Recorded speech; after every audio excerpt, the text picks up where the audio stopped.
Yeah. Tell them check out the blog, bro. YouTube channel called MKO. It's pugilism, boxing algorithm. M stand for Marvin and Kevin's initials KO. Yeah. What's good, ladies and gentlemen? Welcome to the MKO Pugilism Boxing channel, talking all things boxing.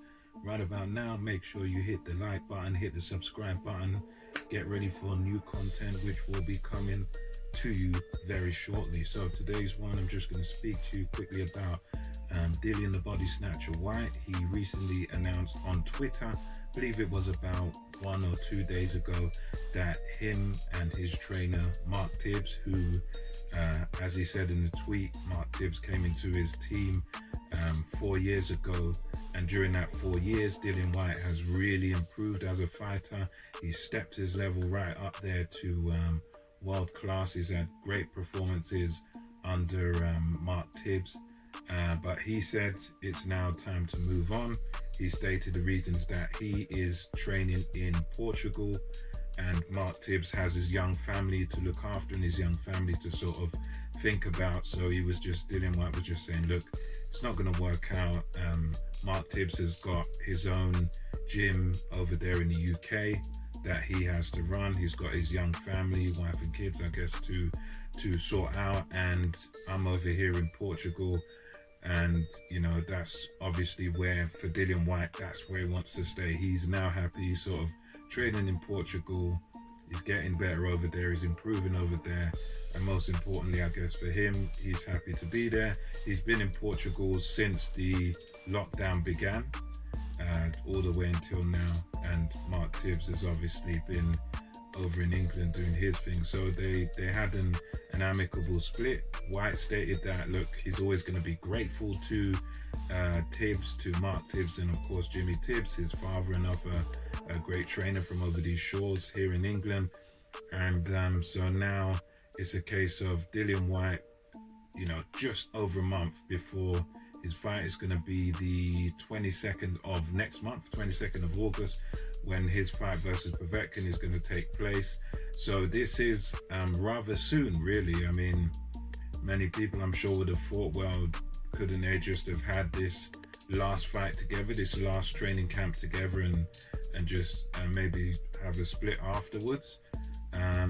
Because it is rather close to the fight. I mean, you've only got just over a month, I guess, about 6 weeks, arguably 6 weeks, give or take, before this fight comes up. So it's going to be interesting to see what happens here. I haven't heard a official announcement from Dillian Whyte in terms of who this new coach is going to be, but there are a lot of rumors, and it's not coming directly from Dillian Whyte, but apparently there's a guy called Xavier Miller who is going to be Dillian Whyte's new coach. Apparently that's who it's going to be. I don't have much information about this guy as yet, but he's apparently someone familiar over these shores. He's a guy who, from what I understand, he's been influenced by the Kronk style of boxing, influenced by the Midwestern style of boxing, the sort of Manny Stewart Kronk school of boxing, or maybe the sort of Philly Shell and stuff like that. So he's a sort of American influence trainer. I'm not exactly sure where he comes from, but this apparently might be Dillian Whyte's new trainer. But yeah, definitely let me know your thoughts on it. Will this make a big difference on Dillian Whyte? For me personally, I think Dillian Whyte should still be okay, should still be fine. I would say, in my book, it's not the ideal situation that you want to be in. You don't want to be changing trainers sort of this close to a fight. I'd say you'd have a fight prior, then you'd change trainers in the middle, and then, you know, work with the new trainer leading into your new fight. But he seems to have done it in a case where, I mean, I don't know if this is fact, but what it looks like on the surface is he's out in Portugal. He's obviously learning things out there, keeping him. I thought it was a case of just ticking over, but I guess it could be a case of, well, maybe he's already working with someone over there. Maybe he's already sort of working with a new trainer over there, or he's got some other members of his team that are helping him over in Portugal. And I guess, going by Dillian Whyte, I guess he must be sort of happy with what he's doing in Portugal. He must be quite happy with the setup. So I think as an outsider looking in, it does look rather sudden.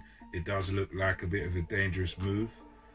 But I guess in the sport of boxing, as long as you're comfortable in yourself, as long as you're confident in yourself and your team around you, going into this fight, and you're confident, I'm sure he's no fool. He's not a foolish dude. I'm sure he'll have a game plan worked out to beat Povetkin already.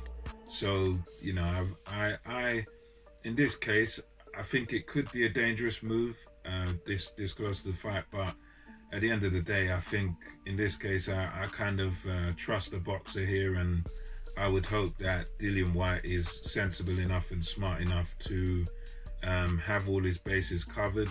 He may not have announced absolutely everything to the public in terms of a new trainer, but I'd like to hope that he's working somehow with somebody, with some new trainer behind the scenes. It's just that I hope it's just a case of he's working with someone, but he hasn't brought that person to the forefront. He hasn't publicly announced who that person is. I hope that that's the case, and he's not just sort of doing his own thing. But it's an interesting one. I think in boxing, a lot of it is instinct anyway. A lot of what you do in the ring, it all comes down really to the fighter. The trainer can only do so much. At the end of the day, it's up to that fighter to be comfortable in there, to do what it takes to adapt in the ring. And the trainer does add a certain percentage, but I think ultimately it does come down to the fighter. So anyway, that's just my thoughts.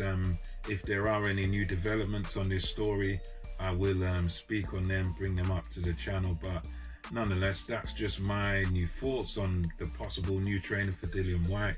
The split with Tibbs, I'm happy to see it was amicable, and I wish Dillian Whyte all the best in his fight next month versus Alexander Povetkin. Until next time, this is MKO Pugilism, over and out. See you on the next one.